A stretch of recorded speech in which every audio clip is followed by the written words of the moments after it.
শুনুন, আমার ওই লেখার দরকার নেই, আমার ওই বর্ডার নিবা, কাছাকাছি পদ্ধতিটা নেবা। দাঁড়াও, ওকে। সিরাজ ভাই সরা লাগবে, আমি 1 2 3 যখন বলবো। হ্যাঁ, সিরাজ ভাই রেডি। আর একটু কাছে আসবে, আমার কথা বলবো। আচ্ছা, ওই তো হইছে। রেডি 1 2 3। আসসালামু আলাইকুম। আমি সুব্রত রায় চৌধুরী, সহকারী কৃষি অফিসার কাজের লড়াই। মেলা সেটা উপজেলা কৃষি অফিস কালিয়া অফিস চত্বর অনুষ্ঠিত হচ্ছে। আপনাদের সামনে আপনারা যে স্টলটি দেখতে পাচ্ছেন, এটি একটি আধুনিক পানি ব্যবস্থাপনার স্টল। এখানে আধুনিক পানি ব্যবস্থাপনায় সব থেকে বড় ধান ক্ষেতের সুবিধা হচ্ছে পানি তোলার ব্যবস্থা।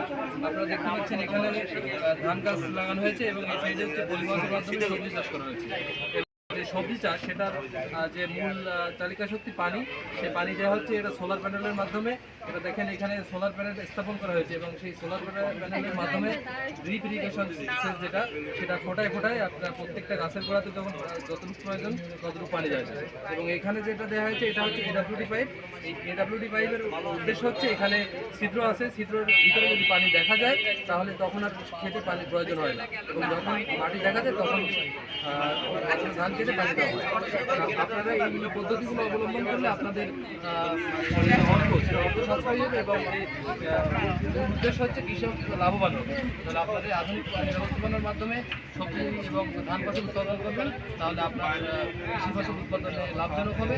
এবং আপনারা এই যে ক্লাইমেট ম্যানেজমেন্ট, এগ্রিকালচার, ওয়াটার ম্যানেজমেন্টের প্রযুক্তি মেলা, এখানে আমাদের আরও অনেক স্টল রয়েছে। আপনারা এই স্টল উপভোগ করুন এবং কৃষিকে আরও নতুন দিগন্তে সূচনা করুন। ধন্যবাদ।